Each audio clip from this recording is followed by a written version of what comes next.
Vocês estão tão longe que eu não estou conseguindo enxergar vocês. Não, os câmeras não podem descer? É que dali, presidente, está tudo no tripé, está tudo certinho, já está tudo alinhado com eles, está tudo ótimo. Mas eu não estou alinhado com eles. Não. Está tão longe, pô. Mas para eles ali no público fica melhor. Os jornalistas estão aqui que vão fazer as Ou seja, você colocou ele lá e pôs ele aqui dentro. Não, pergunta para eles. Senta aí, presidente. Senta aqui, senta aí. Senta aí.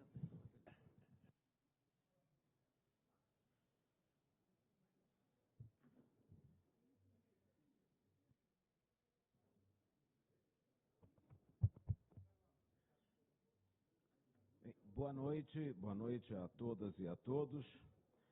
Eu queria só com uma rápida introdução me referir ao fato de que hoje, depois de 9 anos, todos os presidentes sul-americanos se reuniram aqui em Brasília, no Ministério das Relações Exteriores, a convite do presidente Lula para se debater, se discutir a integração regional e a cooperação entre os países da região.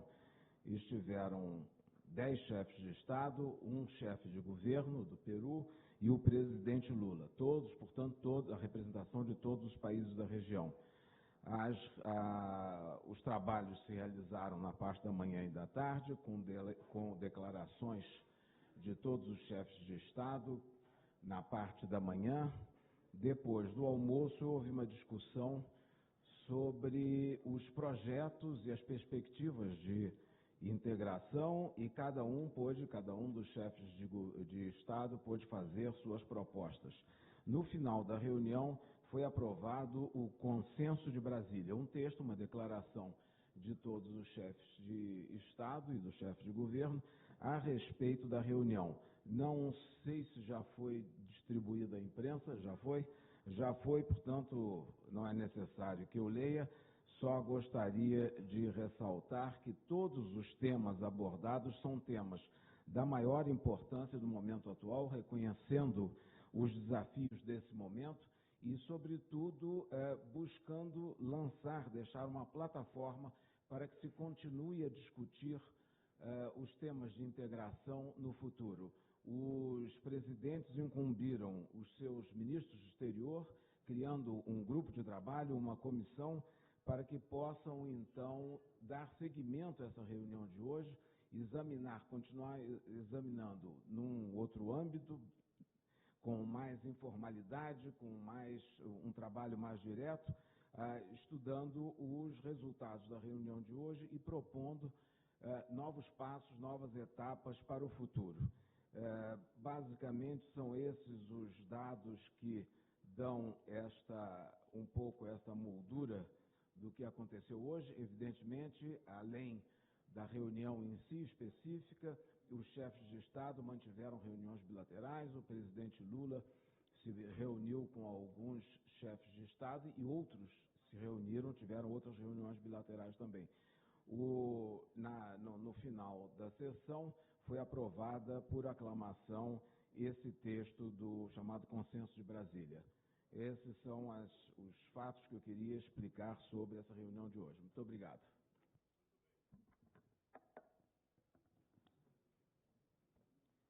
Neste momento, fará uso da palavra o presidente da República Federativa do Brasil, Luiz Inácio Lula da Silva.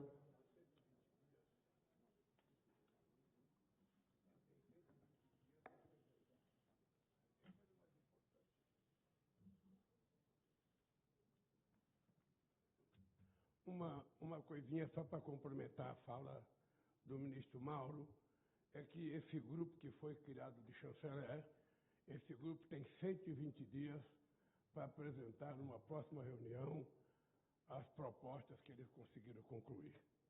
Dito isso, eu me coloco à inteira disposição de vocês, antes dizendo uma coisa, sabe?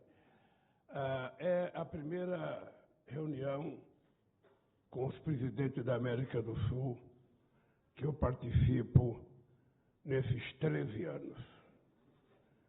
Alguns presidentes eu nem conhecia bem. E essa reunião foi convocada para que a gente discuta se nós queremos funcionar enquanto bloco para negociarmos com outro bloco, ou se nós vamos tentar ficar negociando sozinho depois da experiência que nós adquirimos. Vocês lembram que no discurso que eu fiz, eu disse para ele que a gente não queria manter a Unasul como ela foi criada, porque muita gente nem participou da criação da Unasul, que começou com uma coisa chamada CASA, em Cusco, em 2004, que depois fez o tratado em 2006 aqui no Brasil, 2008, e muitos presidentes não participaram, então nós achávamos que era necessário, eu, como que tinha mais experiência dentre todos eles, porque não só porque tenho um pouco mais de idade, mas porque já estou no 3º mandato e participei da criação, era natural que eu convocasse todos os presidentes da América do Sul para vir aqui para a gente conversar um pouco. Eu estou muito feliz com a reunião. Vocês sabem o que eu penso de política. Eu acho que política a gente tem que conversar e conversar cada vez mais e discutir cada vez mais, porque somente assim a gente vai fazendo com que as coisas possam fluir até que a gente se coloque de acordo em torno das causas principais que interessam ao nosso querido povo do Brasil e da América do Sul. Agora sim, está aberta a palavra para quem quiser fazer pergunta. Olha, é o seguinte, eu não vou controlar. Vai ter alguém aqui, eu acho que tem que ficar aqui na frente, alguém para controlar e dar a palavra, porque eu não posso nem permitir excesso de pergunta, nem que também que haja pouca pergunta. Vamos no limite da democracia. Oi, presidente. A gente vai passando o microfone, conforme o pessoal pergunta, a gente vai tentar alternar entre imprensa brasileira e imprensa estrangeira. Por favor, quem for perguntar, levanta nome e veículo, por favor. Presidente Lula, Marcos Uchoa, TV Brasil. Mais alto, querido. Marcos Uchoa, TV Brasil. Assim como lá no G7, o Zelensky, não tá ruim ainda? O som tá ruim. Tá. O meu tá bom, vem fazer pergunta daqui. Esse som tá ruim, estou. Tá bom. Oi. Pois não. Presidente, assim que o tema do Zelensky no G7 roubou um pouco do espaço do evento, o Maduro aqui também, de certa maneira, ocupou parte da conversa. Ainda assim, o senhor ficou satisfeito com o que foi conversado e com o ambiente, digamos assim, na medida que muitos desses líderes o senhor não conhecia? Olha, primeiro, eu acho que aqui não tem comparação com o que aconteceu no G7. O Zelensky foi convocado possivelmente pelos presidentes que participam do G7 e não pelos convidados como eu, a Índia, a Indonésia e a Austrália. Ou seja, ele participou, ele falou 5 minutos dele e todo mundo falou, e depois ele pediu uma audiência, foi dado um horário das 15h15 e ele talvez não tenha tempo de ter participado, foi isso que aconteceu. Aqui foi totalmente diferente. O Maduro é um presidente que faz parte do continente nosso, desse pedaço do continente americano. E o Maduro foi convidado e houve muito respeito com a participação do Maduro, inclusive com os companheiros que fizeram crítica, fazendo a crítica no limite da democracia. Porque nessas reuniões ninguém é obrigado a concordar com ninguém. Não é a primeira vez, nós já tivemos dezenas de reuniões e muita confusão, e é assim que a gente vai aprendendo a fazer. Mas eu fiz questão de convidar o Maduro, nós restabelecemos relações diplomáticas com a Venezuela, nós abrimos embaixada lá, a embaixada dele está aberta aqui. Ontem nós fizemos uma bilateral, porque nós temos que discutir outra vez, tem muitas empresas que estão fazendo coisa na Venezuela e querem voltar a fazer. Tem uma dívida da Venezuela com o Brasil e ele quer estabelecer, sabe, um calendário de pagamento dessa dívida, porque não pôde fazer antes, porque fecharam as fronteiras e não tinha conversa com ele, e fecharam as embaixadas.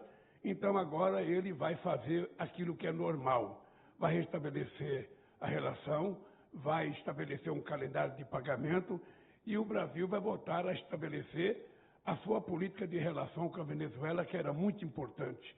Era só importante vocês lembrar que quando nós tivemos o rompimento com a Venezuela, nós não, o Brasil teve, o Brasil tinha um fluxo de comércio de praticamente 6 bilhões de dólares.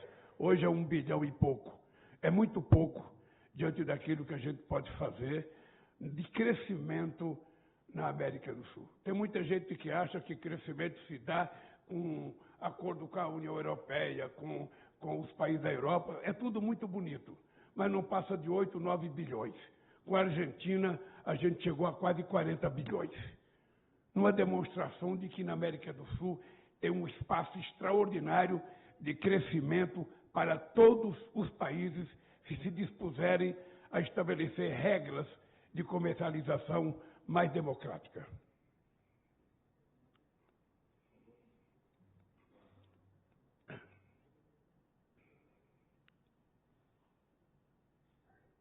Ou tem uma moça levantando o braço e ninguém entrega o microfone para ela?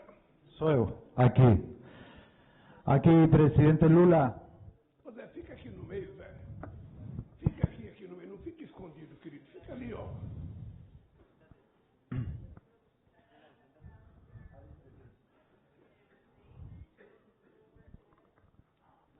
Aqui, presidente Lula. Pablo Juliano, da agência TELAM da Argentina.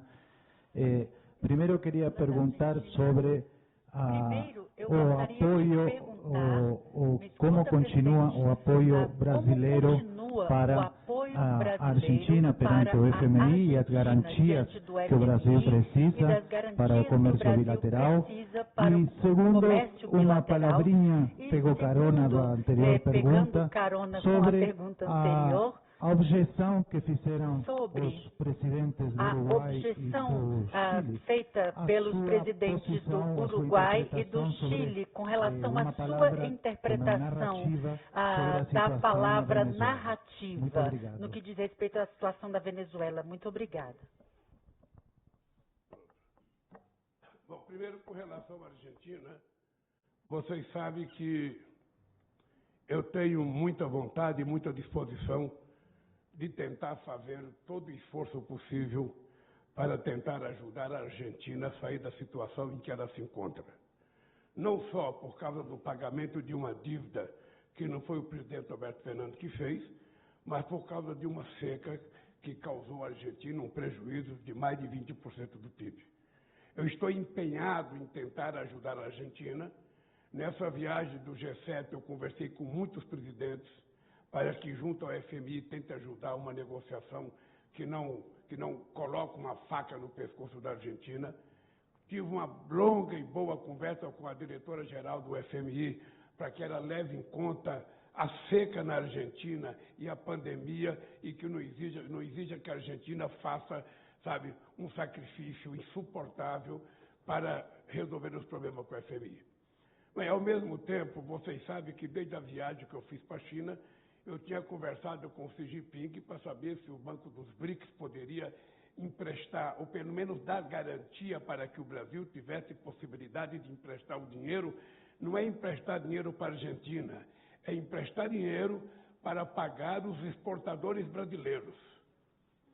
São bilhões de dólares que os nossos empresários, sabe, exportam para a Argentina, eles têm que receber em dólar. A Argentina tem problema de dólar, então a gente teria que fazer um swap para garantir que a Argentina pudesse pagar aos empresários brasileiros. Isso não foi possível por conta de garantia. Nós ficamos de conversar ainda com o Banco dos BRICS para ver se os governadores mudavam um artigo que proíbe o Banco dos BRICS financiar bancos de países que não sejam afiliados aos BRICS. Essa reunião aconteceu essa semana, parece que tem dificuldade, mas eu quero dizer para vocês que nós hoje fizemos com a Argentina um acordo, tanto da questão da energia, de levar energia elétrica ou da termoelétrica para a Argentina, como fazer com que o BNDES trabalhe a questão do financiamento do gasoduto para as empresas brasileiras. Bem, com relação à Argentina é isso. Com relação à fala dos outros presidentes, com relação à minha narrativa, ou seja, todo mundo sabe o que eu falo e todo mundo sabe o que eu penso. Em política, toda vez que você quer destruir um adversário, a primeira coisa que você faz é construir uma narrativa negativa dele. No caso da Venezuela, Eu vivo isso desde 2002. Eu não era presidente da República ainda, eu já fui envolvido com a Venezuela, porque houve uma greve na PDVSA, o Chaves pediu gasolina emprestado para o Fernando Henrique Cardoso. O Fernando Henrique Cardoso, de forma muito educada e democrática, disse ao Chaves que não poderia emprestar, porque eu já tinha ganho as eleições e que teria que falar comigo para ver se eu emprestava gasolina para a Venezuela. Por conta disso, o Brasil mandou um tanque de combustível para a Venezuela e aí resolveu o problema do suprimento de combustível na Venezuela. Depois, logo em 2003, eu tinha menos de 25 dias de governo, quando em Quito, na posse do presidente Guterres, surgiu o negócio da discussão da democracia na Venezuela. Eu propus a criação do grupo de amigos da Venezuela. Além do Brasil, participavam os Estados Unidos, que era considerado inimigo, participava a Espanha, que era considerado inimigo, e participavam mais 2 países da América do Sul. Dos Estados Unidos participou, eu lembro que o Colin Powell, que era secretário de Estado, e contra a má vontade de todos, nós conseguimos estabelecer um acordo em que houve o referendo na Argentina, e depois, nesse referendo, o Chávez foi vencedor. Acho que nessa oposição não participou, ou não quis participar. Mas depois disso, eu me envolvi com as brigas da Venezuela, pelo menos eu e o Celso Amorim, porque o Chávez e o Uribe brigavam muito, tinha muita divergência, e vira e mexe a gente estava envolvido em tentar resolver algum problema, seja com a Colômbia, seja com os Estados Unidos. Agora, o que eu disse, na verdade? É que desde que o Chávez tomou posse, foi construída uma narrativa contra o Chávez, e eu tive a oportunidade de ver isso, uma narrativa em que você determina que o cara é um demônio. A partir do momento que você cria a narrativa que ele é demônio, a partir daí você começa a jogar todo mundo contra ele. Foi assim que aconteceu com o Chávez, foi assim que aconteceu comigo.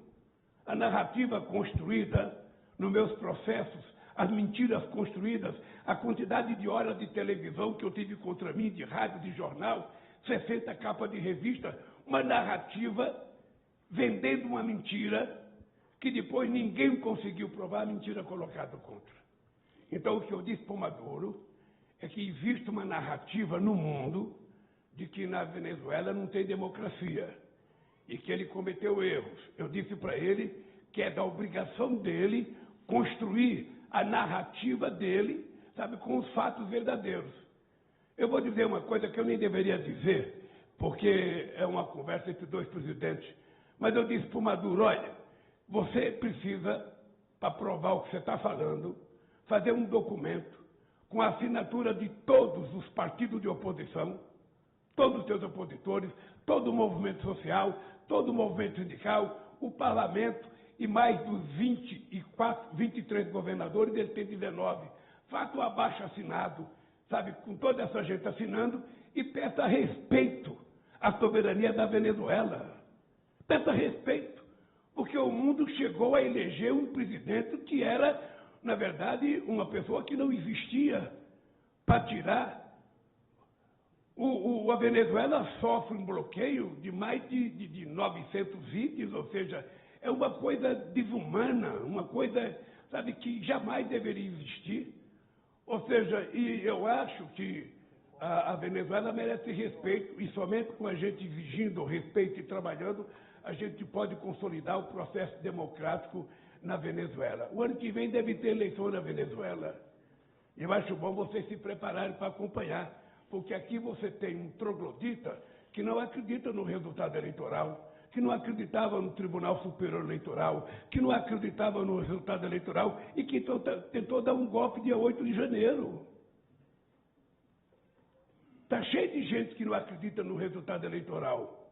O único cara que acreditava era eu, porque perdi do Fernando Henrique Cardoso, fui para casa quietinho chorar minhas mágoas, depois eu perdi do Collor, fui chorar minhas mágoas, depois eu perdi outra vez do Fernando Henrique Cardoso. Agora, quando nós ganhamos, tem gente que não quer assumir o resultado. Então, é o seguinte, quem constrói a primeira narrativa ganha. Vocês são jornalistas e vocês sabem do que eu estou falando. Quem constrói a primeira narrativa tende a ganhar o jogo. Se você não quer perder o jogo, construa a sua narrativa provando que a primeira narrativa é mentirosa. É isso que eu falei para o Maduro, é isso que eu estou falando para vocês. O fato de ter dois companheiros presidentes que não concordaram, eu não sei em que jornal que ele leu, não sei como é que foi colocado. Ele disse, aqui não foi convocado essa reunião um grupo de amigos do Lula.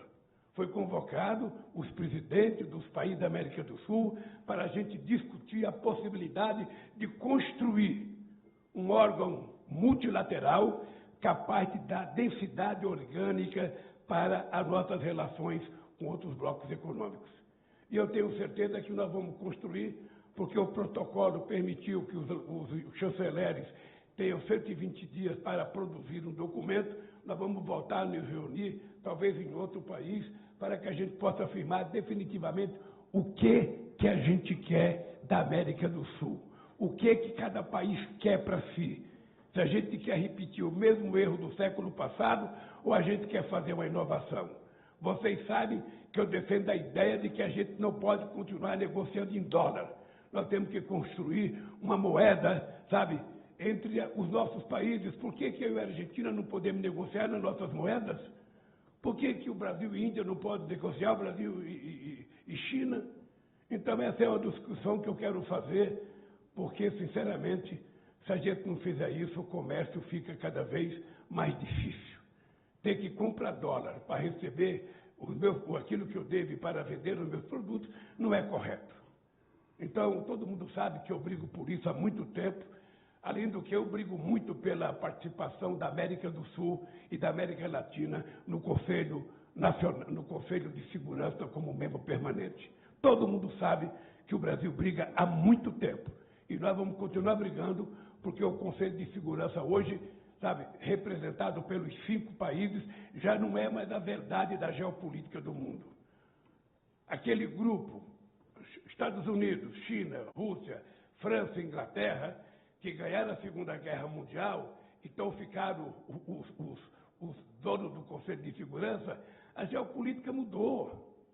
O Brasil quer entrar, o México quer entrar, a Argentina quer entrar, a Nigéria quer entrar, a África do Sul quer entrar, o Egito quer entrar, a Alemanha quer entrar, a Índia quer entrar, o Japão quer entrar. Ora, tem muito mais gente para dar densidade política, para dar densidade moral, eu diria até do ponto de vista político, ao funcionamento da ONU. Porque hoje a gente decide as coisas e ninguém cumpre. O primeiro a desrespeitar são os membros do Conselho de Segurança Nacional, que não obedecem ao Conselho de Segurança. A guerra dos Estados Unidos com o Iraque não passou pelo Conselho de Segurança. A guerra da Inglaterra e da França com a Líbia não passou pelo Conselho de Segurança. A invasão da Rússia na integridade territorial da Ucrânia também não passou pelo Conselho de Segurança. Ora, se os 5 membros do Conselho de Segurança não respeitam o Conselho de Segurança, o que está fazendo o Conselho de Segurança?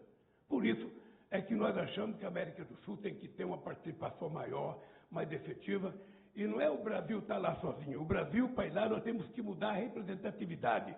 Se o Brasil for convidado, o Brasil tem que ser representante da América do Sul. Significa que antes da gente discutir uma coisa lá, a gente tem que aprovar aqui na América do Sul para que a gente possa ganhar força e credibilidade. Ou seja, é uma mudança muito forte que nós estamos querendo fazer na geopolítica mundial. Presidente, boa noite. Lisandra Paraguaçu, da agência Reuters. O senhor está me ouvindo bem? Eu te ouço menos bem do que eu deveria. Bom, 2 questões, presidente. A primeira, parece que houve algumas resistências nessa primeira conversa a uma institucionalização de mais um fórum de conversa, né, de uma retomada da Unasul. Eu queria saber como é que o senhor vê isso, se é possível se criar um novo fórum, retomar a Unasul, mesmo com essas resistências. E também se há um consenso sobre essa questão da moeda, né? E a segunda pergunta sobre Venezuela, novamente, com essas resistências de alguns membros da América do Sul à Venezuela, essas críticas à democracia na Venezuela, que aparentemente o senhor não concorda, se tem como fazer essa negociação com os 12 países, mesmo com essas dificuldades. Olha, primeiro, eu vou começar pela última pergunta. Eu sempre defendi a ideia de que cada país é soberano para decidir o seu regime político, para decidir que tipo de eleição vai ter e para discutir as coisas internas. É importante que a gente tenha clareza que a mesma exigência que o mundo democrático faz para a Venezuela, não faz para a Arábia Saudita. É muito estranho. Então, veja, o que eu defendo é que cada país seja soberano nas suas decisões. Eu quero que o Brasil seja respeitado nas decisões em que o povo participar. Eu quero isso para o Brasil, quero para a Venezuela e quero para os Estados Unidos. E quero para o mundo inteiro. Tá? Segundo, ora, a questão de criar uma nova instituição, vocês sabem que eu sou invejoso com relação à União Europeia. Toda vez que eu fico pensando em política, eu fico boquiaberto como é que um continente que sofreu 2 guerras mundiais, na última morreram 60 milhões de pessoas, vários países foram destruídos, esses mesmos países foram capazes de construir uma coisa chamada União Europeia, que tem um Banco Central, que tem um parlamento, que tem instituições de negociação. Ou seja, isso é muito rico para a democracia. Eu sempre disse que a União Europeia é um patrimônio democrático da humanidade. E quando eles apoiaram o Guaidó na Venezuela, eu disse para eles que não era possível que o patrimônio democrático da humanidade estivesse apoiando o impostor para ser presidente de um país. A segunda coisa, a questão do consenso. Veja, o consenso é uma coisa sempre muito complicada. Eu acho que tem coisa que nós temos que tirar por consenso, porque nós não podemos passar por cima da decisão de um país, sabe? Mas eu acho que no que diz respeito à questão administrativa, em algum momento você tem que ter maioria e minoria. Por exemplo, nós passamos não sei quantos meses sem indicar o secretário-geral da Unasul, porque um país não concordava, outro não concordava. Ou seja, quando é assim, você não pode atrapalhar o movimento da instituição. Você faz uma votação e quem tiver mais ganha, quem tiver menos perde. Você não está tendo nenhuma influência diretamente na política do Estado Nacional, mas você está tendo uma interferência na política do funcionamento da instituição. Por isso que eu acho que tem consenso para algumas coisas e não consenso para outras coisas. O que é importante vocês saberem é que nós nunca exigimos em nenhuma reunião que as pessoas pensassem do mesmo jeito. Esse negócio do pensamento único nunca existiu na minha cabeça e não vai existir. Todo mundo sabe que o Brasil é muito crítico à invasão do espaço territorial da Ucrânia pela Rússia. Todo mundo sabe. E por isso que o Brasil está no chamado bloco que quer paz. Por isso é que o Brasil tem discutido com a China, com a Índia, com a Indonésia, para ver se a gente cria um grupo e no momento que os países que estão em guerra quiserem conversar sobre paz, a gente vai conversar sobre paz. Por enquanto, o que eu sei é que nenhum dos dois querem conversar sobre paz. Eu já pedi para o Celso Amorim, como meu enviado especial, ir à Rússia, ele foi à Rússia. Depois eu pedi para ele ir como enviado especial à Ucrânia, ele foi à Ucrânia. E o relato é o seguinte: por enquanto os dois, cada um está achando que vai ganhar, ninguém quer abrir mão. E eu espero que um dia a gente tenha uma fresta que a gente possa falar: agora é hora da paz. É hora de que a gente pare de matar, pare de atirar e comece a conversar. Presidente Lula, boa noite. Sou André, da Telesul. Queria saber o que foi que vocês trataram nessa reunião sobre a questão da Amazônia, tendo em vista que tem uma cúpula convocada para o mês de agosto aqui no Brasil. Também queria saber do senhor quais são os pontos que você elenca como prioritários dessa reunião para ser desenvolvidos em curto prazo e, por fim, perguntar o que foi que representou essa reunião e no momento da foto, uma coisa que nos chamou a atenção, que para além da foto, o senhor puxou também um aperto de mão entre os países. O que é que representa esse momento, o que é que representa esse retorno desse diálogo entre as nações aqui da América do Sul? Obrigado, presidente. Eu vou começar pela última pergunta. Eu acho que essa reunião de hoje ela foi extremamente importante e gratificante, porque é a primeira vez que muita gente se conheceu. Por exemplo, o presidente do Paraguai se despediu hoje, porque termina o mandato dele e outro companheiro às eleições. Eu só tive com ele uma reunião em Itaipu. Hoje foi que eu pude ter um contato mais perto com ele.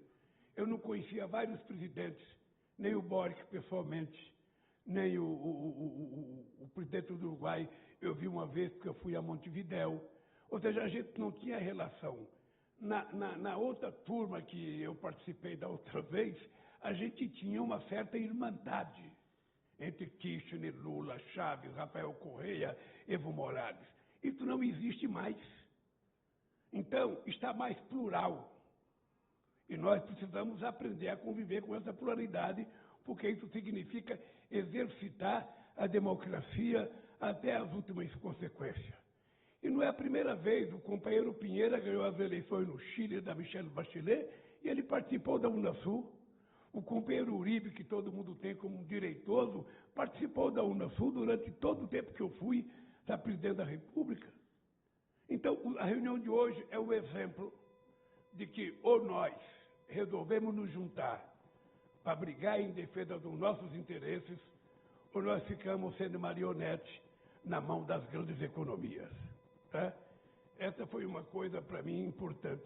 O que eu acho da reunião dos países amazônicos?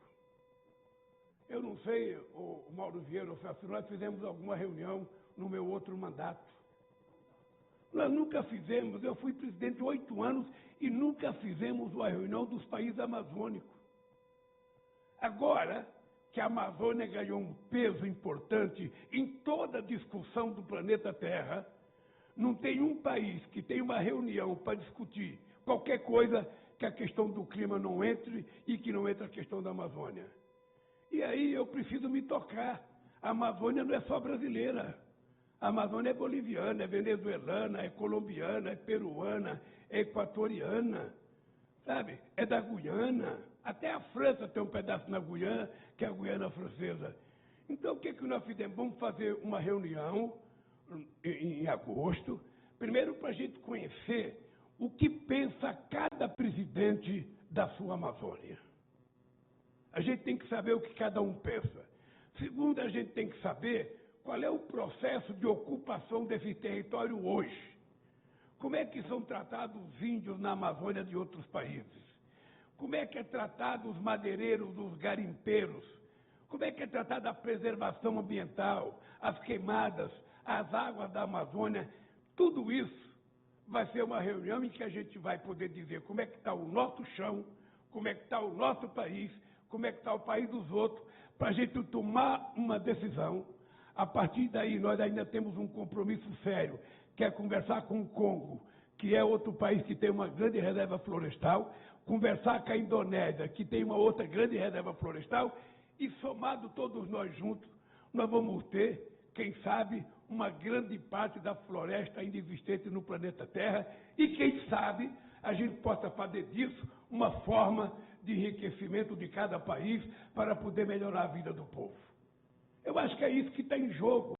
Todo mundo fala em agricultura de baixo carbono, em sequestro de carbono, e pagamento disso, pagamento daquilo. Já se ofereceu 100 bilhões para os partidos que preservaram a floresta em 2009, quando eu era presidente em Copenhague. Nós já estamos em 2023 e esses 100 bilhões não aparecem. Nós já tivemos a COP, sei lá quantas COP, mas a COP 15, o Acordo de Paris e o Protocolo de Kyoto, nada disso foi cumprido. Nada disso foi cumprido. Então é preciso que a gente dê, sabe, importância para isso. É por isso que eu faço uma ligação, se não tem outra razão, para a gente ter uma nova governança global, com fortalecimento das Nações Unidas com outros países. A questão do clima só vai ter solução se a gente tiver decisões globais. que eu não depender do meu Congresso, que eu não depender que o outro país não dependa do seu Congresso, porque muitas vezes você aprova uma coisa no ACOP e quando chega no seu país, o Congresso não aprova, os empresários não aceitam e aí as coisas não são executadas. Então, essa reunião de agosto, que vai ser em Belém, vai ser uma reunião marcante para a gente dar seriedade na defesa da Amazônia. Quando eu pedi que a COP30 fosse sediada em Belém, é porque o pessoal só fala da Amazônia, da floresta da Amazônia, da floresta da Amazônia. Olha, então por que fazer COP em Paris, fazer COP em Copenhague, fazer COP no Oriente Médio? Vamos fazer logo uma COP na Amazônia, para vocês verem o que é. Vamos conhecer os igarapé, vamos ser mordidos de pernilongo, sabe? Vamos ver tudo o que tem lá para falar realmente o Brasil precisa ser dado como um país importante. E aí, a nossa riqueza da biodiversidade pode valer dinheiro para a fábrica de remédio, para a fábrica de cosméticos, e quem sabe a gente possa melhorar a vida de 28 milhões de seres humanos que moram lá, que querem comer, que querem beber, que querem ter acesso ao lazer, à cultura, e querem ter acesso aos bens materiais que eu tenho, que você tem. É para isso que vai ser muito importante a questão da Amazônia. Ela nunca esteve tão na moda como ela vai entrar depois dessa reunião dos países amazônicos. Gente, eu estou achando que tem que ter uma hora que tem que parar. A última pergunta, presidente. Tudo na vida... Ali o Fábio, por favor, a gente encerra. É que tudo na vida tem hora de começar e hora de parar. Presidente, boa noite. Fábio Murakawa, sou repórter do Valor Econômico.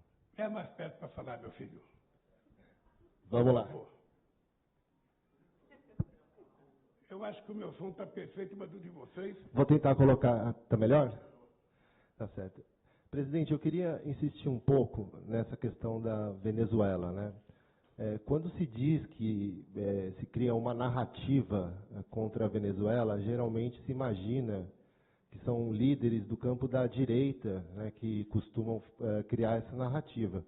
E, de fato, hoje o presidente do Uruguai, por exemplo, disse que o senhor tapa o sol com a peneira quando diz que não há, que existe esse tipo de narrativa contra a Venezuela. Mas a gente viu hoje também um líder da esquerda, né, que é o presidente do Chile, dizendo que a declaração do senhor é descolada da realidade. E a gente teve também o Alto Comissariado da ONU, liderado pela Michelle Bachelet, apontando diversas violações na Venezuela.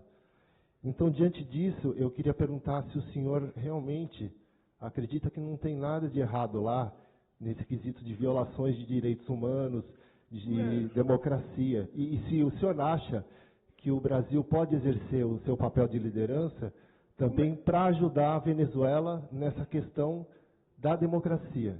Veja, Obrigado. quem vai ajudar a Venezuela é a própria Venezuela. Eu não posso dizer para você que não tem nada na Venezuela, porque a última vez que eu vi o Maduro a última vez que eu fui à Venezuela foi no enterro do Chaves. E a última vez que eu vi o Maduro foi um pouco antes da posse da Dilma e logo depois da morte do Chaves. Eu não posso dizer.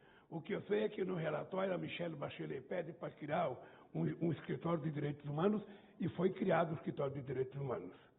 É importante que as pessoas, ao fazer juízo de valor de um país, não façam pelo que lê apenas.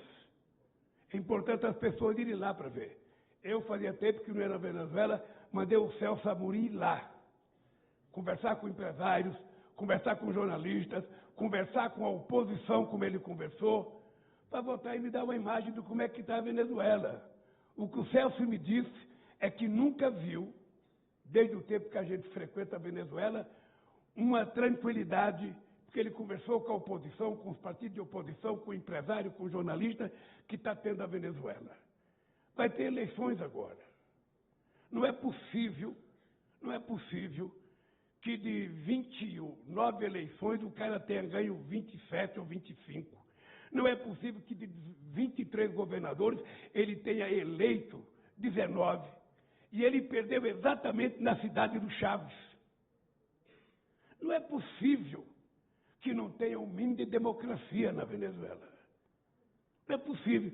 Eu brigava com o Chaves que qualquer coisa o Chaves queria fazer um referendo. Qualquer coisa queria fazer um referendo. Eu falei, pô, para de eleição, trabalha um pouco. Não dá para ficar só com eleição. Então eu acho que naquilo que eu puder contribuir para o fortalecimento da democracia em qualquer país do mundo, eu vou fazer. Porque eu nasci assim. Eu sou o resultado da democracia nesse país.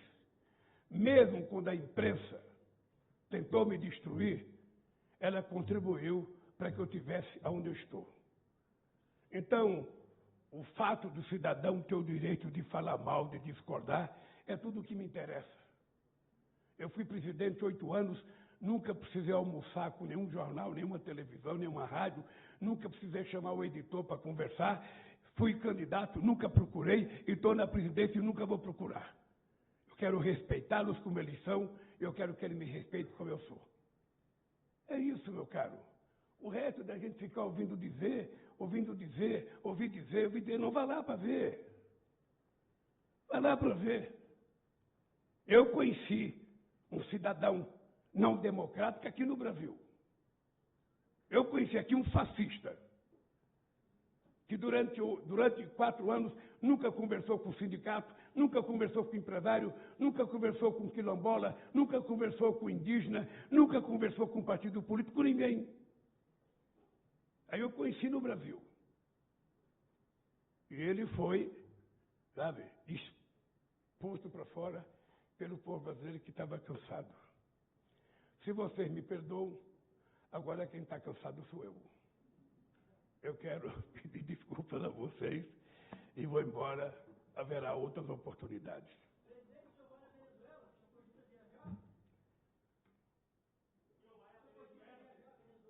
Hein? Não, veja, eu tenho um calendário. Esse ano eu tenho muitas viagens. Se você quiser saber, eu tenho medo de lhe falar e você começar a ficar cansado. Eu tenho agora em junho que ir no Encontro Econômico na França. Eu tenho que ir em agosto na reunião dos BRICS na África do Sul. Eu ainda tenho em São Tomé e Príncipe uma reunião sobre a CPLP, os países de língua portuguesa.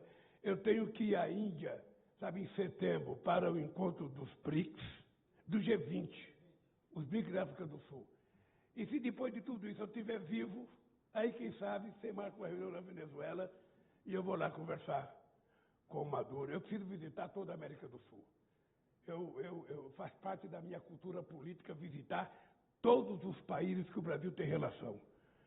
Eu, no outro mandato, visitei muita África, visitei todos os países da América do Sul e do Caribe, todos, sem distinção. Agora não vai dar, porque é um mandato só, já estou com 5 meses de mandato, já perdi 5 meses, mas já viajei mais do que o outro durante 4 anos. Então é isso, gente. Desculpa por alguma falha minha e até a próxima, se Deus quiser. Um beijo. Você estava querendo fazer uma pergunta a tempo. Faça a pergunta, querida.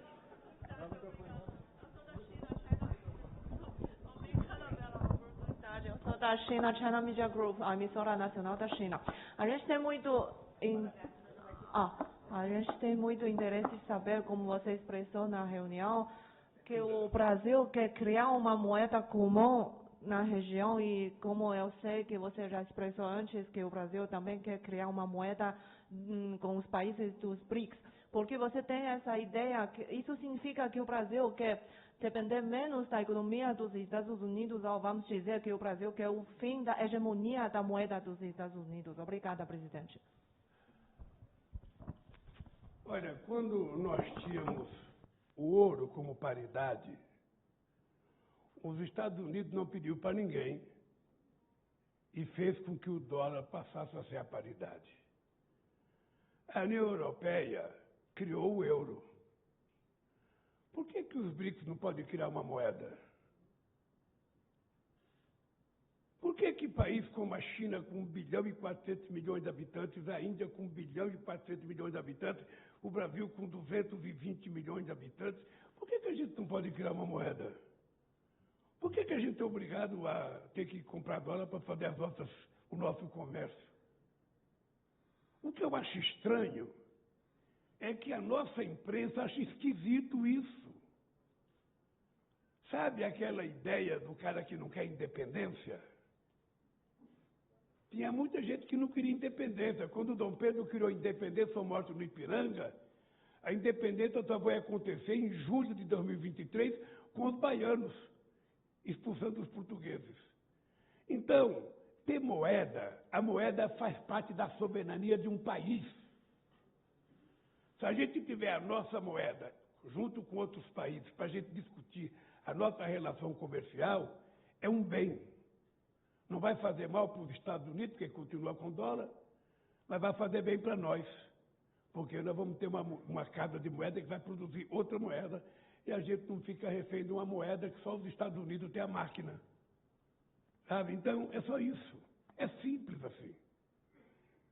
A gente está buscando um pouco de soberania comercial, soberania econômica. A gente está querendo ver se a gente vira dono do nosso nariz. É muito pouco. Para quem viveu 500 anos de colonialismo, é muito pouco. Obrigado, gente. Senhoras e senhores, está encerrada esta sessão.